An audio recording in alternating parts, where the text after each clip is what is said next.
നമ്മുടെ അയൽ രാജ്യമായ ഇന്ത്യയുടെ അയൽ രാജ്യമായ ചൈനയിൽ നിന്നും മറ്റൊരു ഞെട്ടിക്കുന്ന വാർത്ത കൂടി. 2019 ചൈനയിലാണ് കോവിഡ് എന്ന മഹാമാരി പടർന്നു പിടിച്ചത്. ലോകത്തെ മുഴുവൻ കീഴടക്കിയ കോവിഡ് എന്ന മഹാമാരി പോലെ തന്നെ പടർന്നു പിടിക്കുവാൻ സാധ്യതയുള്ള വൈറസാണ് ചൈനയിൽ പടരുന്നത്. HMPV എന്നാണ് ഇതിൻ്റെ ഷോർട്ട് ഫോം. ഹ്യൂമൻ മെറ്റാന്യൂമോ വൈറസ് എന്നതാണ് ഇതിൻ്റെ പേര്. ചൈനയിൽ ഈ രോഗം വളരെ പെട്ടെന്ന് തന്നെ പടർന്നു പിടിക്കുന്നതായിട്ടാണ് അവിടെ നിന്നുള്ള സാമൂഹ്യ മാധ്യമങ്ങളിൽ നിന്ന് മനസ്സിലാക്കുവാൻ സാധിക്കുന്നത്. എന്നാൽ ഇതേവരെ ചൈനയിൽ നിന്ന് ഔദ്യോഗികമായ സ്ഥിരീകരണങ്ങളൊന്നും തന്നെ ഉണ്ടായിട്ടില്ല. ഇതുകൂടാതെ ചൈനയിൽ അടിയന്തരാവസ്ഥ പ്രഖ്യാപിച്ചുവെന്നും ചില സാമൂഹ്യ പോസ്റ്റുകൾ അവകാശപ്പെടുന്നുണ്ട്. എന്നാൽ ഇക്കാര്യത്തിലും സ്ഥിരീകരണമൊന്നും ചൈനയിൽ നിന്ന് ഉണ്ടായിട്ടില്ല. കുട്ടികൾക്കിടയിലും മുതിർന്നവരിലും വ്യാപകമായി ന്യൂമോണിയയും മറ്റ് രോഗങ്ങളും റിപ്പോർട്ട് ചെയ്യപ്പെടുന്നു. ന്യൂമോണിയ പടർന്നു പിടിക്കുന്നതിൽ നിരീക്ഷണ സംവിധാനം ഒരുക്കിയിരിക്കുന്നതായി ചൈനയുടെ രോഗനിയന്ത്രണ വിഭാഗത്തിൽ നിന്ന് അറിഞ്ഞതായി രാജ്യാന്തര വാർത്താ ഏജൻസിയായ റോയിട്ടേഴ്സ് റിപ്പോർട്ട് ചെയ്തു. എന്നാൽ ചൈനയോ ലോകാരോഗ്യ സംഘടനയോ ഇക്കാര്യത്തിൽ ഔദ്യോഗികമായി യാതൊരു വിവരവും പുറത്തുവിട്ടിട്ടില്ല. HMPV ചൈനയിൽ പടർന്നതായുള്ള വാർത്തകളും സാഹചര്യങ്ങളും നിരീക്ഷിച്ചു വരികയാണെന്ന് ഇന്ത്യയുടെ കേന്ദ്ര ആരോഗ്യ മന്ത്രാലയം അറിയിച്ചു. രാജ്യത്തെ പകർച്ചവ്യാധികളുടെ വ്യാപനം സംബന്ധിച്ച് സൂക്ഷ്മമായ നിരീക്ഷണം നടത്തി വരികയാണെന്ന് ഇന്ത്യയുടെ കേന്ദ്ര ആരോഗ്യ വകുപ്പ് ഡയറക്ടർ അറിയിച്ചു.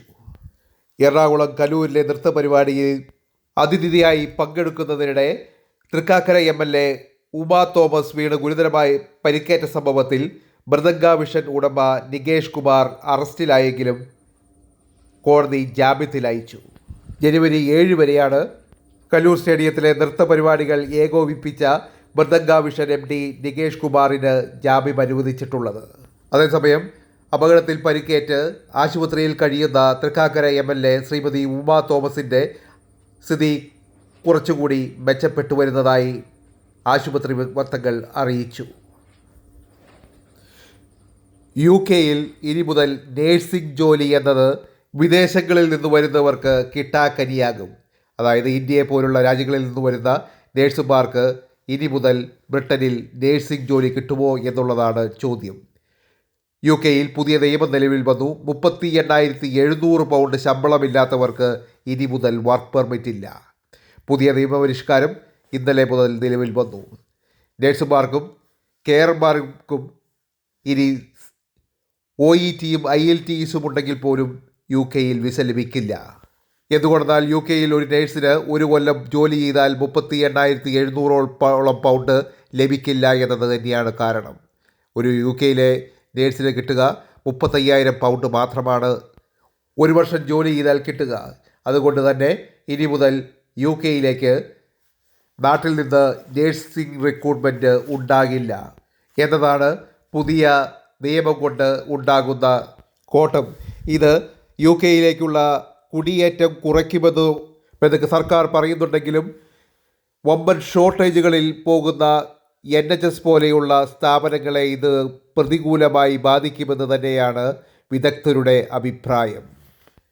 കഴിഞ്ഞ വർഷം 2024 ഏറ്റവും അധികം വധശിക്ഷ നടപ്പിലാക്കിയ രാജ്യമായി മാറി ഇറാൻ.